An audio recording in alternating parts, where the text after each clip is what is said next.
Perkenalkan, nama saya Ummul Mukminin dari kelas 5 JKA. Di sini saya akan menjelaskan penjelasan tugas 3 di mata kuliah Advanced Network Security, mulai dari instalasi DVWA sampai dari melakukan serangan hacking. Langsung saja, di sini saya menginstal filezip pada link GitHub yang sudah diberikan. Kemudian setelah proses unduhan atau download file sumber DVWA berhasil dilakukan, langkah selanjutnya yaitu melakukan ekstraksi file arsip tersebut. Proses ini bertujuan untuk menguraikan seluruh folder dan paket data aplikasi ke dalam direktori kerja agar file konfigurasi dan sistem web dapat diakses serta dijalankan oleh web server. Selanjutnya, setelah proses ekstraksi file selesai, langkah berikutnya adalah melakukan deployment aplikasi ke direktori web server.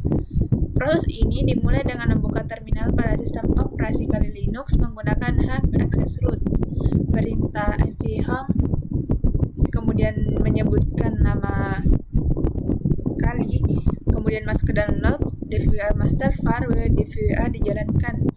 Perintah ini berfungsi untuk memindahkan seluruh folder hasil ekstraksi dari direktori unduhan ke direktori var www, sekaligus melakukan penggantian nama folder menjadi DVWA. Hal ini dilakukan agar aplikasi dapat dikenali dan dijalankan oleh layanan APC2 melalui protokol HTTP.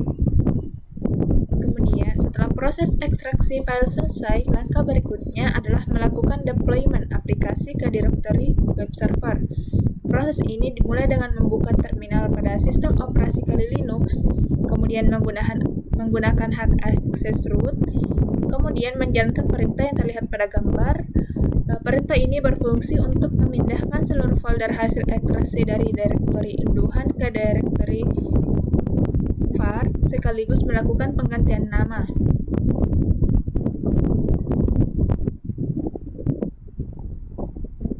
Selanjutnya, setelah seluruh file aplikasi berada di direktori yang sudah ditentukan, langkah krusial berikutnya adalah mengatur hak akses file menggunakan chmod, terlihat pada gambar. Parameter R memastikan bahwa perubahan hak akses berlaku untuk folder utama beserta seluruh subfolder, dan file di dalamnya angka 777 memberikan izin penuh, yaitu read, write, dan execute kepada semua pengguna sistem. Hal ini dilakukan agar web server Apache memiliki otoritas yang cukup untuk membuka skrip PHP dan menulis file log atau konfigurasi selama proses instalasi aplikasi DVWA berlangsung. Setelah hak akses direktori berhasil diatur, langkah selanjutnya adalah melakukan konfigurasi sistem agar aplikasi DVWA dapat terhubung ke database. Proses ini dimulai dengan masuk ke dalam folder konfigurasi menggunakan perintah cd, kemudian menjalankan perintah yang terlihat seperti gambar melalui terminal. Kemudian direktori ini merupakan lokasi penting di mana file config inc.php berada. Masuk ke direktori ini adalah persiapan wajib sebelum melakukan pengeditan parameter database user, password, dan database name agar aplikasi dapat diinstalasi dan dijalankan dengan benar pada tahap berikutnya. Setelah berada di dalam direktori konfigurasi, langkah selanjutnya adalah menyiapkan file konfigurasi aktif dengan menjalankan perintah cpconfig inc.php seperti pada gambar. Kemudian setelah itu, menjalankan perintah ls. Di terminal menampilkan dua file, seperti pada gambar yang saya tampilkan, dan config inc.php dist. Hal ini mengonfirmasi bahwa file konfigurasi aktif telah berhasil dibuat dan siap untuk dikonfigurasi pada tahap selanjutnya. Setelah itu, di sini menjalankan layanan database dengan perintah service MySQL start.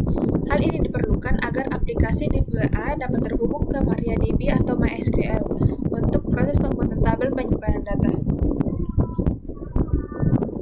Setelah itu, di sini setelah layanan aktif dilakukan konfigurasi database meliputi terminal MariaDB dengan perintah MySQL root p. Tahapan ini meliputi pembuatan database baru bernama DVWA, pembuatan user dengan password pass. Kemudian, langkah selanjutnya adalah membuka file konfigurasi utama menggunakan perintah mousepad.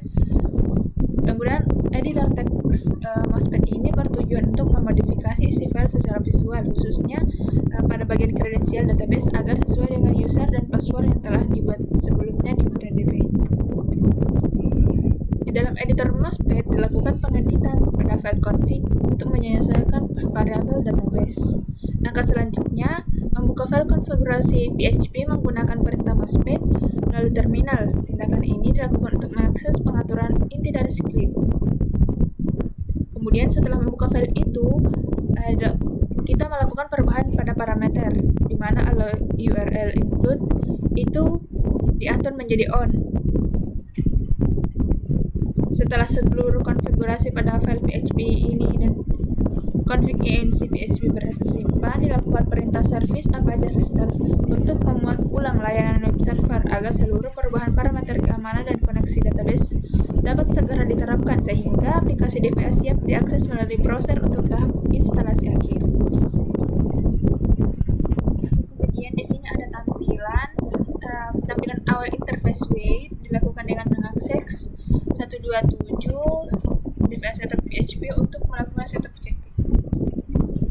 Kemudian di sini ada juga halaman loginnya. Setelah menekan tombol create atau reset database, sistem secara otomatis mengarahkan pengguna ke halaman login. Pada tahap ini, autentikasi dilakukan menggunakan kredensial standar aplikasi DVA, yaitu username, admin, dan password untuk masuk ke dalam dashboard utama aplikasi. Ini adalah tampilan dashboard utama DVA. Kemudian setelah tahap itu tadi selesai, kita lanjut lagi ke penggunaan hyping. Di sini tahap awalnya itu saya menggunakan hyping untuk pemindaian port menggunakan perintah nmap untuk memastikan target serangan tersedia. Kemudian di sini saya melakukan serangan synflood dengan mengetikkan perintah sudo hyping min I use 10.127.001. Argumen digunakan untuk mengirimkan paket setiap 10 mikrodetik secara terus-menerus. Kemudian synflood dengan spoofing. Tahap akhir pengajuan yang melakukan serangan synflood dalam skala penuh penggunaan perintah yang terlihat pada gambar. Sementara itu yang ketiga ada ping flood. Itu selain serangan pada protokol TCP, dilakukan juga pengujian menggunakan protokol ISMP melalui perintah yang terlihat pada gambar dengan argumen min1. Sistem mengirimkan paket ICMP echo request ping dengan interval 10 mikrodetik untuk membanjiri jalur komunikasi dasar jaringan. Kemudian yang terakhir ada serangan smurf. Berdasarkan statistik akhir dari simulasi serangan smurf, terlihat bahwa sistem mengirimkan sebanyak 639 paket ke alamat broadcast dan menerima kembali 638 paket respon. Hasil pengujian menunjukkan nilai paket loss yang sangat rendah, yaitu hanya 1%, namun dengan nilai round trip time maksimal yang melonjak drastis hingga 1003. Tingginya latensi ini mengindikasi bahwa meskipun jaringan masih mampu memproses paket, kepadatan trafik akibat respon broadcast yang masih telah menyebabkan kongesti serius yang memperlambat performa komunikasi data pada server target. Kesimpulan dari praktikum ini adalah praktikum ini berhasil mensimulasikan seluruh siklus penyimpanan infrastruktur web server hingga pengujian ketahanan terhadap serangan denial of service atau DOS. Tahap awal dimulai dengan konfigurasi database dan sinkronisasi kredensial pada file config enc PHP agar aplikasi DVA dapat berjalan secara lokal. Kemudian pada tahap pengujian keamanan, hasil pemindaian nmap mengonfirmasi bahwa port 80 atau HTTP berstatus terbuka yang kemudian menjadi target utama serangan. Melalui berbagai pengujian menggunakan alat hyping 3, ditentukan bahwa service sangat rentan terhadap serangan flood.